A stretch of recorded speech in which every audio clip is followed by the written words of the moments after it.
to see you both. I think I'm expecting one more to come. Okay. Yeah. But Yes. so how was your trip? Are? How was your trip in Egypt? Yeah, I was there, 2 weeks ago. I didn't go to the pyramids, so that's just the reminder. It's like that. But yeah, that was a week with the dolphins in the Red Sea. Yeah. It was Oh, yeah. fabulous. I bet it was. Great. Did you have communication with them? Well, the they're just so present. Yeah, I mean, it's not a Yeah. verbal or Yeah. even mental communication. It's more of a soul communication. Yeah. But it's like, any friendship with any animal, you Yeah. begin to relate on a level of deeper soul connection. And then it's like you just enhance each other's skills and, whatever. So what we ended up doing is swimming with them several times a day. And then in the evenings, I gather together to do some meditations and sharing. And, in that, just experiencing this great expansion because of this shared connection with the dolphins. Yeah. And Wow. then together, the connection with the earth is enhanced. Yeah, that's amazing. Yeah.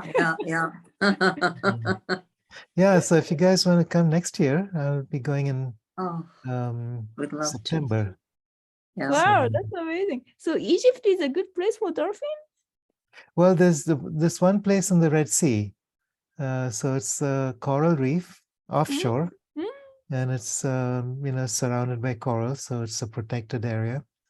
And dolphins usually go out at night to hunt, and then they come into this reef to rest. And, that's where you can interact with them.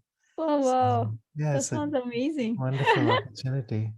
Yeah. Do you have any photos? Do you have anything to show us? Well, if you go to YouTube, I've put up several videos. So Okay. here, I'll write down the name of the series. Wow, the ocean must be beautiful there, right? It is. Oh, it's absolutely beautiful. Oh. Yeah. So then it's dolphins in Sataya Bay. 1, 2, 3, 4, 5, 6, 7, 8. I think there's maybe 12 videos that I've put up there. Wow. So amazing. Yeah, it is amazing. Yeah, something you can't forget that stays with you, right? Yeah. And then, over the years, I've been going once a year. So then you build a personal relationship with them. And then when you're there, they remember you. They come up just like any animal, dog or, a lion or whatever. They remember you. And so it's like gradually every year, it's a deeper kind of relationship. Oh, what a friendship. Yeah. Very, very sacred. Yeah, absolutely. Yeah. Oh, there is Lilo. Lilo is here. Oh, good. Okay. Yeah, so great. I think this is the number. Say. Hi there. Hi. Hi. So nice to receive you as well. Okay, I'm going to have to check my video setting again. Okay. Cannot start video. Okay. Always something. Yeah. Okay. No. Oh, Kiara is gone. Yep. That's so true. Yeah, I'm back. Okay. Come on. Got it. Hey. Yeah. I'm out in the snow with my laptop, so I have to change the setting. Oh. Good morning, everyone. So Hi. yeah, Morning. welcome. Good to see you. Great to have you. I have been reading your book, Kiara, on that Isa. Ah, okay. It's so yeah. beautiful. I mean, Thank I your you. loved it. writing, it's so poetic. It's so beautiful, just thrown into that. Yeah, thanks. And Mark, thank you for your editing as Oh, well. you're welcome. Yeah. Yeah. Yeah. I downloaded to Kindle 2 of your other books, the Gaia Luminous, and Hmm. how is that pronounced? Ilanahor? Ilahinur. Say that again. Ilahinur. Ilahinu. Yeah, Okay. Ilahi is divine, Nur is light in Okay. Turkish, Arabic. Yeah. Yeah. Looking forward to reading those. Yeah, You're a thank good you. writer. Yeah, he's really good writer. Thank you. Amazing. I enjoy it. Yeah. Yeah, that's one of my gifts. I really enjoy it and just feel such a, when the flow is there, Mm. it's so much fun. It's like, Yeah. So for you you, the just, English is your main language? yeah, Ah, yeah. okay. Because your English is really beautiful. Yeah. Oh, thanks. But you were born in India, no? Yeah. Yeah. You always Yeah, write but in English. I mean, English is the main language in India. There's regional languages, there's Hindi as the national language. But for educational purposes, it's always English. So people speak, 3-4 different languages Yeah. usually, Mm, which is also true in Europe. yeah. Yeah. I think the US is one of the few countries where people don't speak a number of languages. Mhm. So Yeah, but it's not the same, no, to speak and to write. I mean, your Yeah. writing, it's so flowing. Like Mhm. I've always loved writing. Yeah. And it's like, when you're in that mode, it's like someone else comes and speaks through you. yes, like channel. Ah, Almost So like yeah. channel. Mm. Yeah. So it's like, I feel so expanded and open when I'm in that mode and just able to connect. So when I'm in that flow of writing, I usually, I wake up early mornings, I start writing, and then I go for a walk, and then more inspiration comes during that time, and then I go back, and then maybe grab a bite, and then I'm back to writing, and it's like can't hardly wait Yeah. to Mm. go back into it. So now I'm working on the sequel. It's going to be a trilogy. Oh, good. So Hey. yeah, so next month I'll be actually taking a course in Kundalini Tantra Yoga, which is like the heart of Kashmir Shaivism, which is what Isa was actually exploring, and then which later became known as Kashmir Shaivism. But in his time, it was simply, the path of divine union. And so that's where those teachings actually emerge from. So as I'm writing, it's like more, information is coming through. Some of it is, of course, historical, but a lot of it just comes through in the process of putting it together.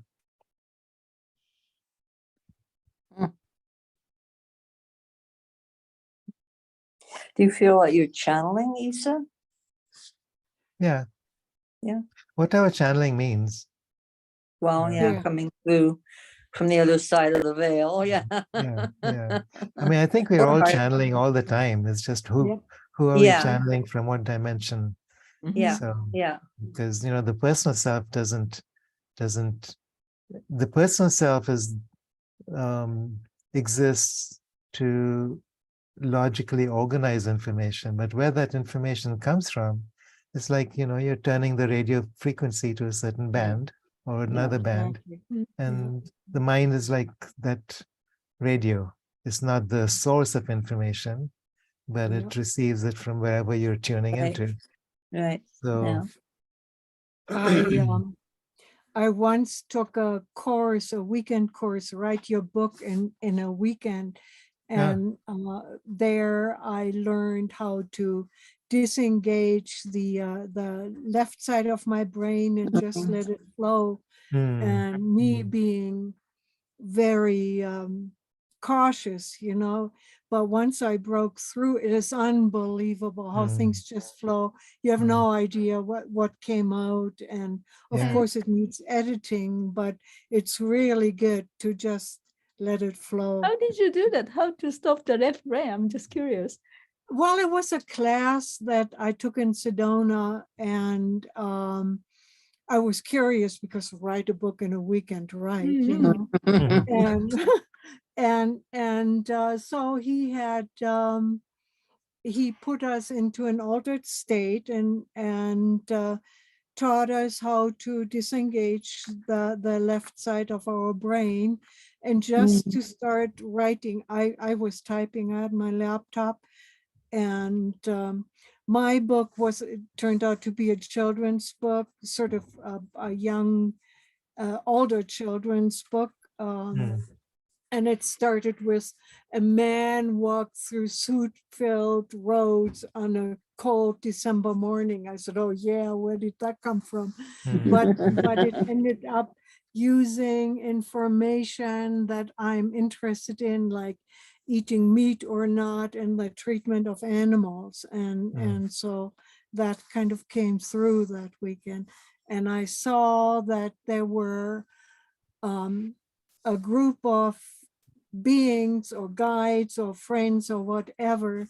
I've seen them before, but they were the ones that were helping me bring it through. Mm. And I'm just not, I'm reluctant or lazy or whatever, but I don't connect with them enough.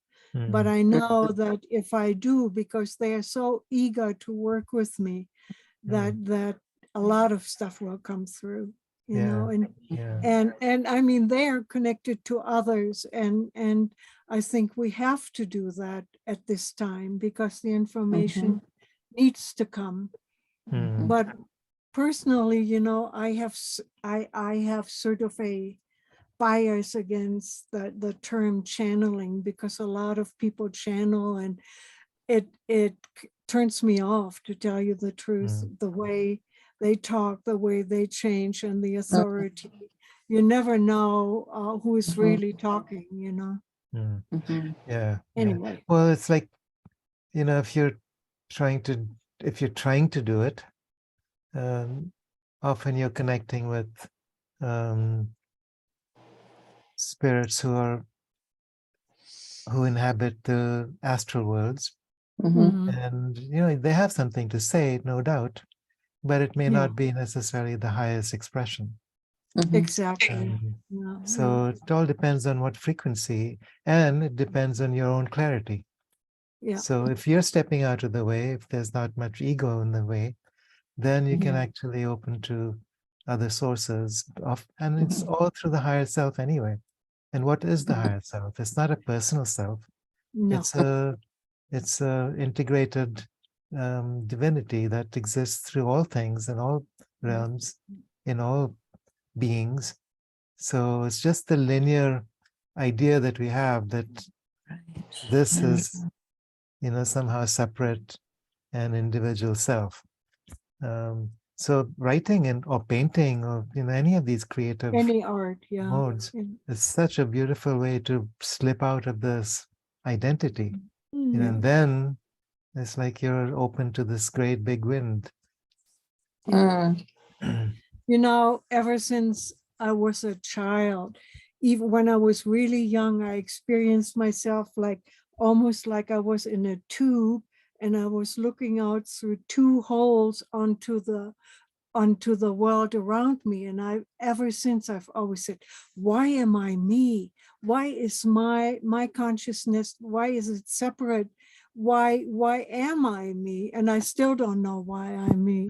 You know, it's like one time I experienced myself as a point of consciousness in where there was no form, communicating with another point of consciousness. And it was like, without words, ideas came across. And still there I still was one individual point of consciousness that was definitely me, you know, but Well, there you go. That's the first line of your next book. Oh, that's interesting. I should do that because then I'd get more. Wow, I never thought of that. Yes. That's the secret of writing for me. There's always the first line that comes through. It's not something you Yeah. think about. And Yeah. then once that first line is there, then everything else comes from that. Mm. Same thing when you're speaking. Like if I'm giving a talk, I connect with the group energy and then wait for the first line to come through. Mhm. And then it may take a few seconds, a few minutes even. But Yeah. then once that happens, it's like the flow Mhm. is endless. Yeah. So Well, there I'm you gonna go. write that. Yeah, excellent. Yeah, I'm gonna write that down. Good idea. Good. Do you have a kind of routine way to meditate yourself, Kiara? I am undisciplined, but I'm making I'm making my life a meditation, sort of. But Mhm. I just bought a Kindle book that talks about attention span and the lack of it, which I noticed I've had in these last few years. And he actually researched what is causing the lack of attention span in people in general, and that there's a concerted effort to create that on every continent. I never thought about that. So I'm going to finish reading that book, and he finds ways to stop it, because I have a memory of when I was like up until I was 23 or 24, when I got out into the world, I was able to concentrate on a single point for as long as I wanted to. I know I did, but I lost it, and I mean, I didn't lose it. It's still somewhere, but I haven't been able to use it. Yeah. Yeah. So, Well, your writing is probably a meditation. mhm. When you tune Yeah. into that flow, it's true for me. When I Oh. write, I find myself actually tuning into a space above my head, Mhm. and then there's like a very strong vibrational buzz, Mhm. and Mhm. then the words come from there. Yeah. So, most people think about meditation as something where you're freezing your mind or losing your mind or stopping the mind, but it's Mhm. not that so much, because there's many levels of the mind. You're simply attuning to a higher level of the mind, and then the rational mind starts to become a vehicle, just a vehicle rather than a instigator. Ah, interesting. Yeah. Yeah, that And makes so sense. then, like you're saying, also everything becomes a meditation. Awareness is the meditation. Yeah. Um, Yeah. this, your body becomes a meditation. You become aware of sensations. You become aware of feelings. You become aware of thoughts as they pass, but you're not trying to do anything. You're not trying to stop the mind or the ego or get rid of the ego, as many people talk about. Why? Yeah. What's the point? We are here to Yep. express Yep. this That's Yeah. exact. unity consciousness through the personal ego, Yep. rather than identify with the personal ego. So when we make that distinction, it's we can embrace it all. For me, There's for no me, resistance. Yeah. tasting each moment. No, it's like really Yeah. focusing on a tasting or enjoying that Mm. 100% be inside of the body, and then feeling that, and not be there and there. Yep. Yeah. Yeah. Yeah. Right. In 1980, I studied the Course in Miracles, and the Course in Miracles was very, very big on killing the ego. And even then, I said, no, thank you. My ego doesn't want to be killed. Mhm. And along the line, I made a pact with my ego. I said, okay, you can be with me, but one thing you have to accept, that you have to go along with my growth. You cannot stop it. If you are willing to grow together with me, then we'll do it together. Mm. And somehow for me it worked. Yeah, Yeah, that's perfect. the key. Yeah. Yeah. And- Well, you said, earlier that you don't know what your purpose is or something of that sort. And who that I comes, my yeah, consciousness. Why am yeah. I me? Yeah. Why am I Yeah. you? Yeah, okay. Yeah. So that's a very evolving question, because your sense of you, it starts off as a child, there's no sense Yep. of personal self. You just, are. And then the mind develops, and then the ego develops, not as a bad thing. It's simply a way of constructing Mhm. a personal self. Without that, we'd be zombies. What's the point? Yeah. Yep. But then, Yeah. Mm. then it's a matter of integrating the personal ego with the divine self. Mhm. Yeah. And then your sense of me-ness starts to expand. You're no longer this me that's related to the body, related to roles that you play in life, but the me-ness becomes more inclusive. Yep. Mhm. So that me-ness then extends to you as we are relating to each other in this chat.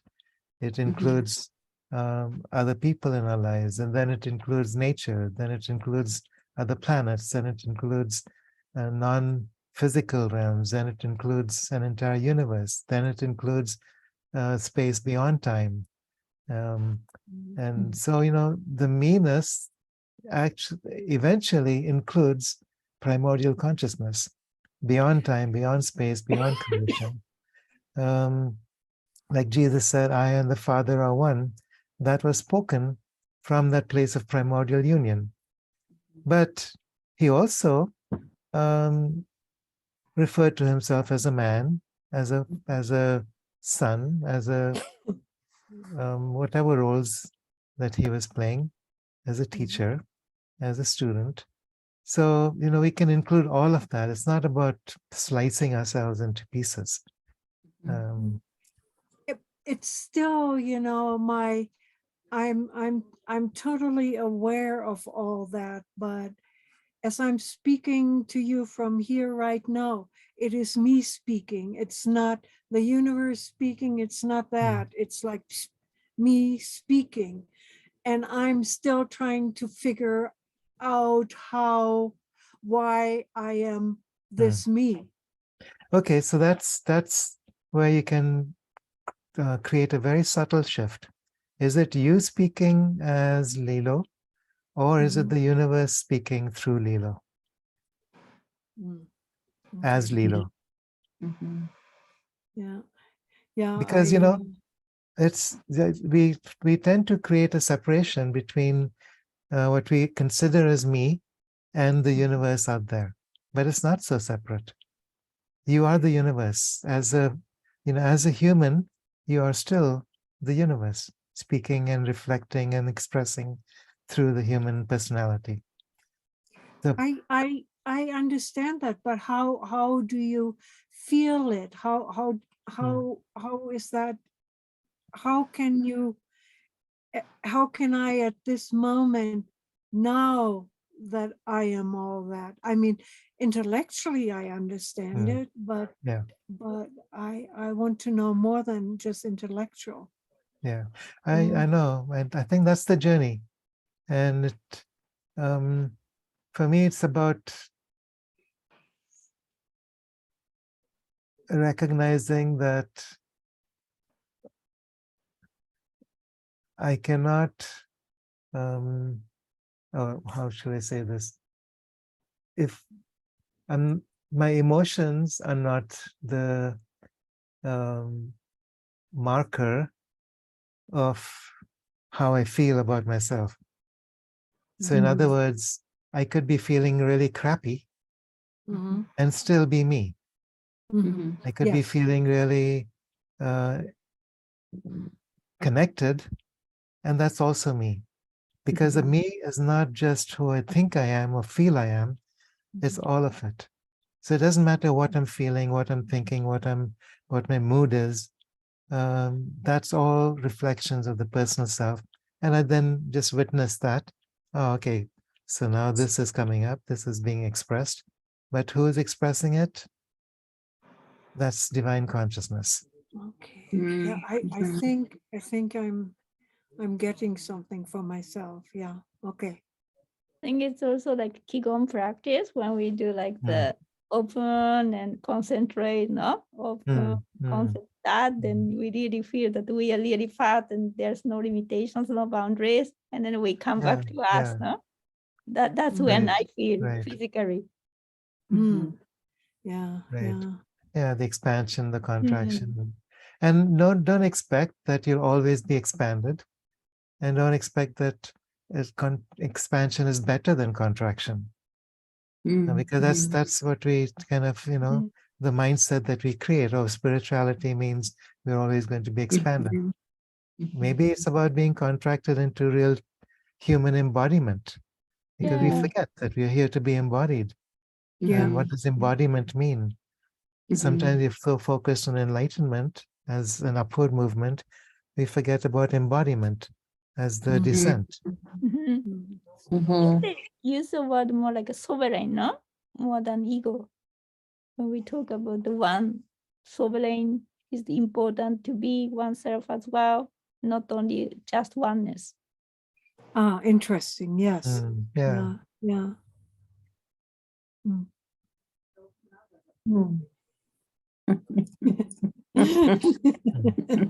Interesting conversation. Yes. And, I find that, there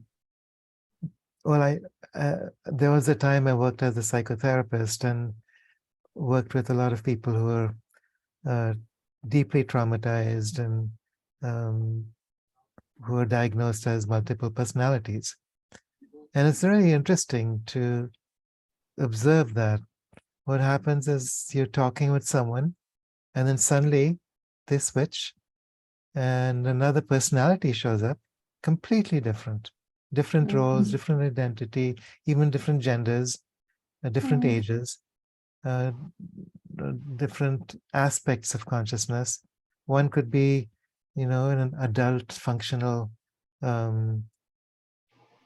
functional in the world, earning a living, mother, whatever, to her children.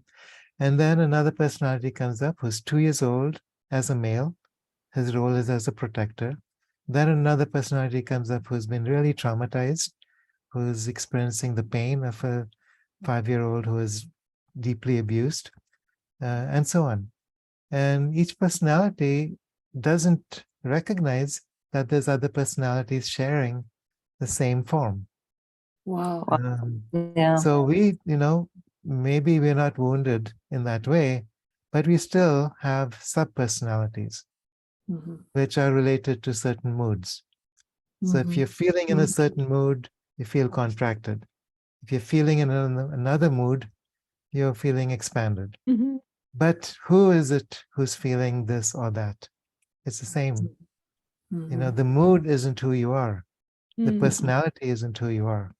And so that's what I learned from working with these beautiful people who were fractured, that we also have that tendency to fracture ourselves and then identify with one or the other of those pieces. So then when we step out and become the witness, we begin to identify with the wholeness and observe how that wholeness then fractures itself and begins to identify with this or that. But the witness doesn't change. And the witness is another aspect of our being, right? We could call it the higher self or the divine self or whatever. But even the witness is not really who we are. Then beyond that is just presence. irrespective of what you're Yeah. feeling, thinking, experiencing. It's just the divine presence Yeah. Mhm. without You know, qualities. at one point I practiced hypnotherapy, Hmm. transpersonal hypnotherapy, Ah. and some of my clients, they resolve their issues by going into other lives Hmm. and reliving certain things. And I could even see the change in their facial expression when they were expressing that life. Hmm. But what I also thought is possible that these, in order to resolve an issue, they could have tapped into somebody else's life in the collective unconscious. Mhm. It wasn't necessarily their own life, but they Mhm. took an example from a life somebody else lived and applied it to their situation, and it helped them heal. I think that sometimes when people think they've been this or that in another Mm. life, it could be that they are just grabbing it out of the collective unconscious or Mm. Ashkaric records or whatever Mm. people call that. And that also expresses through them, even though they didn't live it directly themselves. Yeah. What do you think? Yeah. I totally agree with that. Yes. I don't Oh, believe that, a linear model of reality mhm, needs a linear time scale or timeline. mhm, So there's past lives or future lives or whatever. But mhm. if we experience ourselves simultaneously as presence, Yeah. we can be present in that Akashic world, Akashic zone, Yeah. and receive whatever we need Yeah. and refer to it as life, as past lives, which is Yeah. why many people could have the same past life. Many people experience being Joan of Arc, or many people experience being Mary Magdalene, or whatever. Yeah. It's because Mhm. it's in the collective. We're tapping into that archetypal zone, and Mhm. then for that moment it becomes ours. That's why channeling is such a it's a state of consciousness where you're attuning to the collective, to that Mhm. Akashic Mhm. realm. Mhm. Mhm. Yeah. And Yeah. so you're doing that through your writing, you're tapping into that. You don't need to refer to it as your past life, but it's simply a story that exists or will exist through you, Yep. because you are the universe, and the universe is always creating and creating. Yeah. Yeah. Yeah. That's creativity is the ground of the universe, Yeah. of consciousness itself. So yeah, so Jane Roberts talks about that Mhm. Huh. Mhm. in some of her books. I Mhm. think the Oversoul 7 books and the Yeah. nature of personal reality and Yeah. others. But it's like, and at first it really bothered me. It's like, oh, how can you know? So who am I then? Because I was still identified with the personal self Yeah. and had the sense that, yeah, if I die, then this piece of me, this Kiara, will come back and recognize itself as Kiara. But that's not necessarily how it works. Mhm. Um, so when I die or when someone close to me dies, I can still communicate with them, and there'll be an aspect of them that I can relate to as I knew them in this incarnation. But they are not necessarily just that. They're experiencing themselves as uh, a different incarnation completely, not with the past life of having been in this incarnation, unless they're relating to me if I communicate with them. So Mhm. it's like, that's the nature of consciousness. We are so fluid. Mhm. Yeah. And that's what I Yeah. learned with the dolphins, Oh, to that's become what I fluid. wanted. That's what I Yeah. wanted to know. How was that in Yeah. Egypt? So, well, that's the gift of the dolphins for me. It's like when I'm with them, and especially as a group, because we usually go with a group of people, and over the days, swimming with them, and then doing meditations, sharings together every evening. There's a dissolving of personal boundaries and personal ego. And then you start relating to the dolphins as they relate to you, which is just simply presence. They don't relate to us as dolphins. You know, we're still holding that human role, that human idea. But that starts to dissolve because in their presence, it's just what happens. That And sounds that's wonderful. why there's so much, people experience so much joy, because joy is a sense of letting go of the personal self, the boundaries of separation. You simply become the universe, become the self expressing through this, form that's identified as Lilo or Marg or Ayako, Kiara. So yeah, so that was it's the highlight of my year. And Yeah. that week with I could them. be jealous. Yeah, Oh, me come, too. come. I take people out every year. So next year I'll be going for 2 weeks in September, first and second Oh, weeks. So if you al- let me know always if in you're, Egypt? pardon? Always in Egypt? Well, always in Egypt so far, because I have a friend who has a boat, and we just spend the week on the boat, anchored in the Oh, very special coral reef, where the dolphins have their home. But if there's other places, I'd love to swim with whales and with sharks and with other marine creatures, other right. species of dolphins. It's like they are all part of consciousness expressing. When people first hear sharks, it's like, oh my God, because we have this image of sharks, which is based on fear. Movies like Jaws or whatever, Yeah. and stories people make up. And sharks are not predators, they're scavengers. And they're very, very sensitive in their nervous system, in their senses. They smell fear, they smell aggression, and they mirror that. If they sense fear, they'll be curious. It's like, why is this? Because fear is a disruptive frequency. So is aggression. When people go in with that aggressive energy, they'll respond to that with curiosity, not with aggression necessarily, but with curiosity. And then that brings up more aggression, more fear for humans.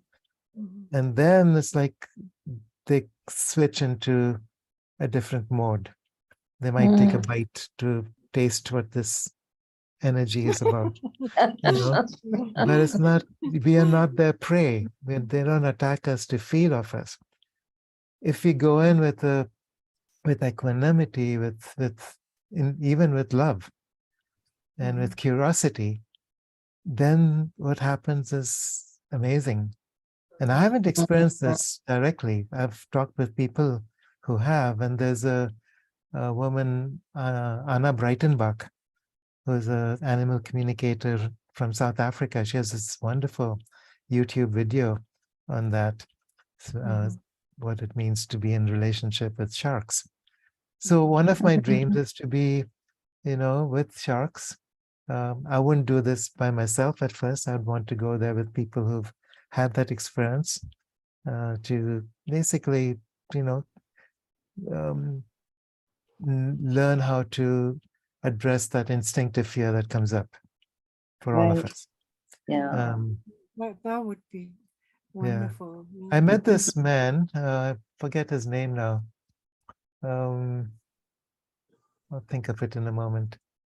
I met him in Hawaii, and he was doing a course in animal communication.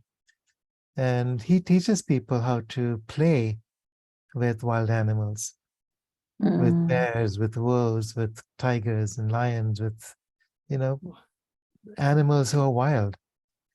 And the first thing is not to relate to them as prey or predator.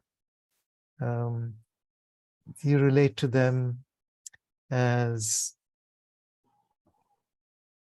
playmates, which happens when you step into that curiosity. Yeah. So when you step into fear, okay, you're back into the predator-prey relationship or aggression. But when you become playful, that's why wild animals relate to children. Mm. You know, they become curious, and children become curious before they learn how to be afraid. Because fear is a learned response. Fear is not natural to us. So before children learn to be fearful, they simply are curious. And so what this man was teaching people is to step back into that curiosity and from that place relate. And it's not just animals, it's everyone, it's to humans as well. It's to the invisible realms, it's to nature spirits and fairies, it's to ascended masters and teachers. So it's all curiosity, and curiosity creates connection. And curiosity generates love. Native Americans, North American Native Americans are teaching some things like that, and how to communicate and with animals. And I once had a very close encounter with a rattlesnake where I was totally vulnerable. And it was so amazing how we looked at each other and we knew she wasn't afraid of me and I wasn't afraid of her. She just watched me. I was going up a steep incline on my hands and knees, and she didn't move one bit. And we watched each other, and I just passed by, and it is exactly what you're talking about. In that moment, I was not fearful, but I was very surprised to see her there. Yeah. Well, and then that becomes so when the Native American people talk about power animals, for instance, it's all animals, but from that place of power. Yeah. So then you are connecting with the power of the rattlesnake because you relate to it as a brother, as a sister, as a creature, as a relative, rather than the human separate role, which then leads to some kind of hierarchy, division based on fear and aggression. So what I'm sharing, is look at the books I've shared online on the it's chat. so beautiful. Great. Tom Brown. Yeah, you can download them.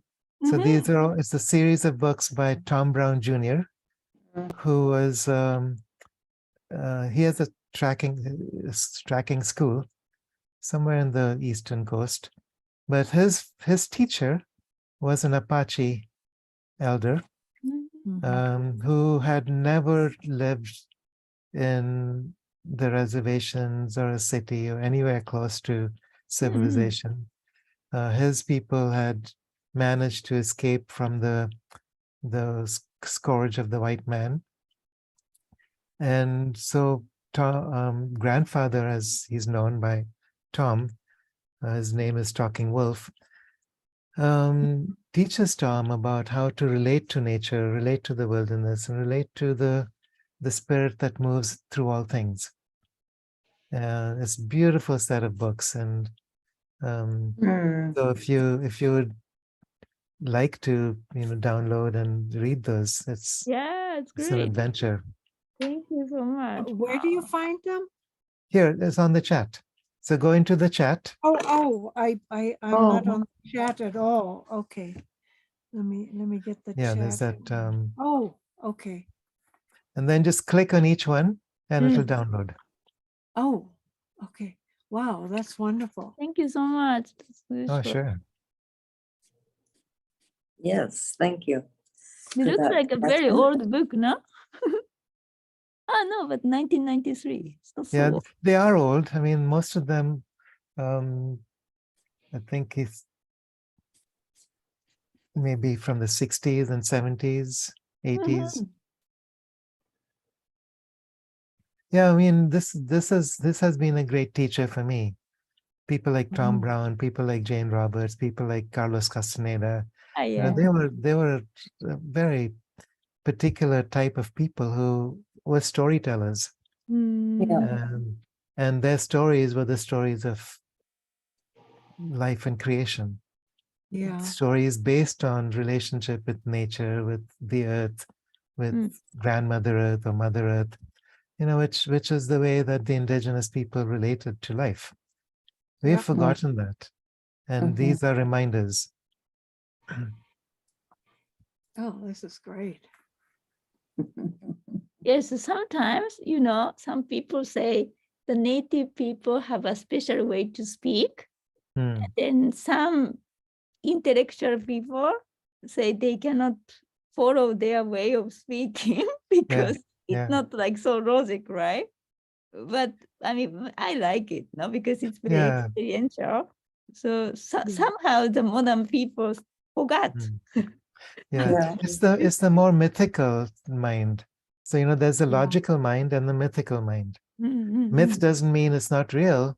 It's more real, in fact, Mhm. than the logical world. Yeah. But Mhm. real, that has to be grasped through uh, other senses, you know, by Yeah. expanding our senses, expanding our perceptions. mm, And, you know, we have learned to condense our awareness, our perception of reality through these five senses. And even those five senses, we've narrowed them down to a very narrow range. And you asked about dolphins. You know, one thing about dolphins, their range is much greater than ours.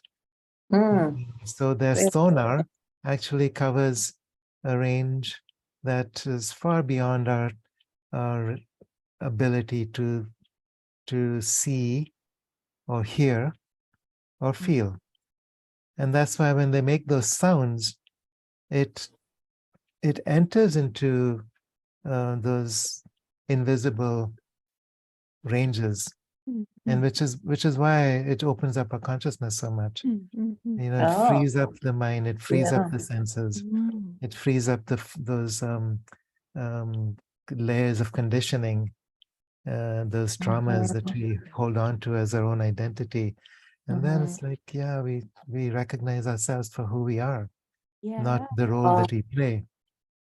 So it's Mm. kind wow. of Yeah. multidimensional frequency, Yeah. no? Yeah, Multidimensional kind of wow exactly, vibe. exactly. Mhm. So that's the same thing you're talking about, Ayako, when you relate the native people around the world.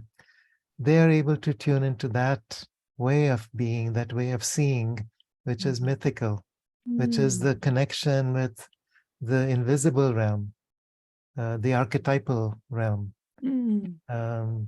where the dream world. You know, Yeah. the Aboriginals talk about dream time. Mhm, Right. mhm. So this is where magic happens. This is where magic becomes a way of life. Yes. Yes. I Uh, I have been doing the channeling for people's dream recently. Mm, I mm, asked them to tell me their dream, what was striking, like object or mm. whatever the memory. Then I start to connect the guys, and then Yeah. I just channel, and it's kind of very interesting.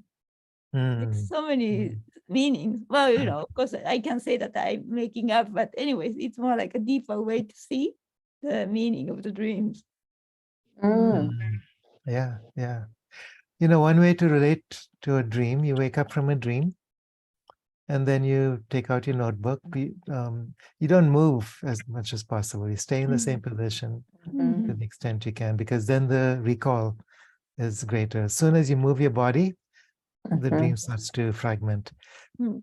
And then you start relating to each part of the dream as you. So if you're dreaming of, you know, walking in the wilderness and meeting a mountain lion, okay, so who is you? You are the mountain lion. You are the grass and that the mountain lion appears from. You are the ayako that shows up in the dream. Every part of the dream is you. And Mhm. then you have a dialogue between these different parts of you. And then, so if the mountain lion is attacking you, and in that dialogue, you find that he's actually offering a gift. What is that gift? So you look for that. So the dream then takes on many layers. And then you realize that, okay, this is a night dream. The daydream is also a dream. So this life, if we experience it as a dream, who's the dreamer? So that's another, Yeah. gateway. Who's the dreamer? So just as in this life, I experience myself as separate from you, but in the mind of the dreamer, I and you are not separate from each other. Yeah. Just like in our night dream, every aspect of the dream eventually returns to the dreamer. So then the me is no longer this dream. The me includes the dreamer. The me is the dreamer. And then there's many different dimensions of being the dream and the dreamer. And then eventually all of creation is a dream in the mind of primordial consciousness. That's the dreamer. And that's who we are. So this is like it's a way of discovery by entering into that mythical mind. And the dream time could be an access to that. It's like resonance, no? When we resonate with something and it just appears, so it's like striking to our eyes, just jump in, because otherwise I'm not looking at those things. Yeah. I'm just absorbing everything that you're saying. It's very inspiring listening. I'm sorry I'm not really very talkative today, but I'm listening. And now it's your turn to speak. Yeah. So go ahead. I'm sorry. I didn't mean to interrupt you. No, I was just saying I'm taking it all in, and it's going very deeply into my being right now. Yeah. That's the nature of presence, isn't it? That we just receiving from everything, and that receiving goes into the deep place of the heart. Yeah. Not through this level of mind, but a deeper level of mind. Right. Yeah. Then it starts to transform something. Yeah. Yeah. So since we were talking about a dream, I didn't have a dream, but this sentence was right there as I woke up, and it says, "Where love talks, sustenance walks." So remember that. I'm still trying to figure it out. Where love talks, sustenance walks. Okay, so how would you? Okay, so pretend that now you're listening to someone else share that dream. How would you interpret that for them? Well, I would interpret it that when you are expressing love, you receive sustenance, like something like that. Yeah, I don't know, but So it was so strong. This sentence, it was pretty funny. Yeah, I love the poetry of that. Yeah. I don't know who told me, but that's what I got. Yeah. So when love talks, or when love talks, sustenance walks. Yeah. Yeah. So the voice of love is very different from the voice of fear. And you mentioned the Course in Miracles. The opposite is not love and hate, but love and fear. Yeah. So wherever there's fear, there's no room for love. Where there's love, there's no room for fear. Yeah. Yeah, for sure. And love sustains us then. Yeah. So wherever we walk, wherever we go, we know we're protected. We know we're safe. We know we're guided. We know there's nothing to fear. We know we're taken care of in every possible way. Because then we are in the moment. And in the moment, there's no fear. Yeah. The fear comes up when we get attached to stories. What's going to happen to me? Am I going to be okay? Yeah. Well, love is it for me anyway. At this point in my consciousness, I don't know anything better than love. You know. Oh, wonderful. Yeah. Oh, wow. Yeah. It's all, Absolutely. Yeah. And people make too much sentimentality out of love, and they relate it to, it's like in the English language, you can love ice cream, you can love Right. yeah. Well, Yeah. that's part of it, but that's not it. Yeah. Yeah. Yeah. Yeah. But love is to become, really. You see something outside of you, seemingly, and then it's no longer outside of you because you're that. And then, Interesting. love is simply the relationship of becoming at one. It happens instinctively or intuitively. It's not something through this mind, but it's about opening the heart so that this level of mind can also expand to include that unity. So when grandfather talks about the spirit that moves in all things, that's what love is. Then you're attuned to nature in the same way. You're tuned to the universe. You relate to each other. You see everything as a relative. So when Native American people would say, in greeting, we are all relatives, mythic, and which basically means I see you as me. I see me as you. Namaste in the Hindu Namaste. Yeah. tradition, the Yeah. same thing. The God in me recognizes the God in you.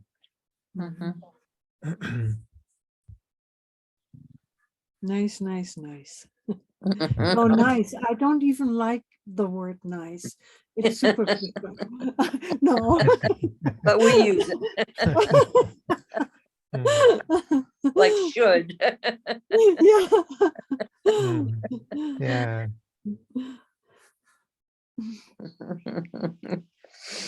Yeah, we have to invent a whole new language.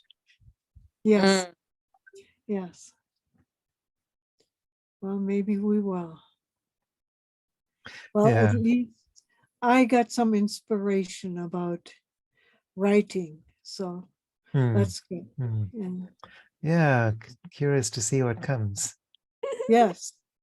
Me too. Yeah. I'm here in the mountains for another week or so, so I'll have time to ponder on that. That's good. Great.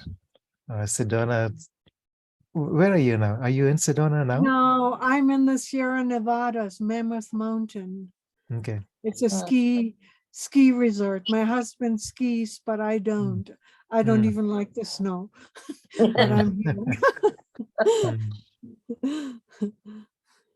Well, you've got other mountains to ski. Yes. Yeah. Well, I'm feeling so much peace, energy here in my heart, here in this circle. Yes. Yeah, me too. Yeah. It's very calming. You know, it's for me, I don't often get to have conversations with people on this level. And I'm so grateful for this. I really enjoy it. Time. Yeah. Great. Yeah. And the different connections on Earth, we all are in very different areas, which I love. It's really nice. Yeah. Well, when we first started this, I had no idea that it would be a repeat. And I'm open to doing this more often. That would be and nice. open to inviting other people. And one thought is, Ayoka, you're recording it anyway. We could put this on YouTube or whatever. Okay, And that way, if people don't mind, make it available to I mean, the I public. did make the YouTube last time and I gave it to you, so I can do it just open in public, and then people just can see it. Yeah, yeah, Yeah. yeah. Great. Particularly Yes. editing something, but Mm. yeah, Yeah. just the flow of the conversation. Just Yeah, put that the would be invitation nice. if some people want to join, maybe. I spoke to one lady on Clubhouse, and then she's from Egypt, and then she works here in Japan, and then because she was very into the Sufi. So I said, "Oh, I know, Kiara just is going to Egypt." No, it was that time. And then, but today, this is like 4 o'clock in the morning. So I sent her the link this morning as well, but she's not coming. So maybe it's a time way, but yeah. But I think. So what I'll do is, send me the recording. I'll upload it to my YouTube channel. Yeah. Kiara Windrider. That'd be good. And then I could also upload it. There's a channel called Conscious Awakening Network. And Oh, I've been that sounds putting good, things up yeah. on that occasionally. So if something, if I have permission for that, and if it feels right for people, and if it feels like it can inspire others, we could do that. Yeah, because it's always nice to have such a chat, no? It is. Talk and just share and get inspired with each other. And I'm feeling so much peace now. It's so great. Yeah, that's why I love doing this. Yeah. Yeah, me too. Hopeful for humanity. Yeah. There's so many beautiful human beings on earth. I love them so much, Really, really grateful for all of it. Yeah. Great. Yeah. Good. So when is our next meeting then? It's gonna be the end of the year. Oh, that's right. Yeah. What's today? Today, The we kind of November said at the end 30th, of the where you month, are. but So like 31st is everybody's busy, no? So 30th or 29th, 30th, it's a family time. 30th, well, I'm totally flexible, so I'm good. Yeah. What about okay, Kiara? so, I'm okay. So yeah, I'm okay. 30th, maybe. 30th, Okay. 30th December. 12:30, yeah. Okay. Okay, so for Ayako and me, that would be the 31st. Yeah, to celebrate the end of the year. Yeah. Yeah. Again at 11 a.m. Yeah. Oh, I'm so happy because that's the perfect time for me because I live in this time zone. Okay, great. Yeah, we are. Me too. Kind of tricked to be here. Oh, good. Yeah. Usually I have to get up at 2:00 in the morning. Well, I'm staying up. I haven't slept yet. I'm staying up. But wow. not to miss this Zoom because Me otherwise too. I'm For going me, to sleep. it's 1:30 a.m. now. Yeah. Oh my goodness. So, Yeah. Okay, so then let's end this for now. Yep. And we'll meet. So Ayaka, would you send out the invite again for next time? I will. Yeah. Okay. It's gonna be for you. And feel free to invite anyone you wish, that you feel is resonant with this. Thank you so much for your help. Thank you. Yeah, thank you, all of you. And thank you for Love, love. See you soon. Okay, see you. Mwah. Blessings. Much Bye. love. Bye. Bye.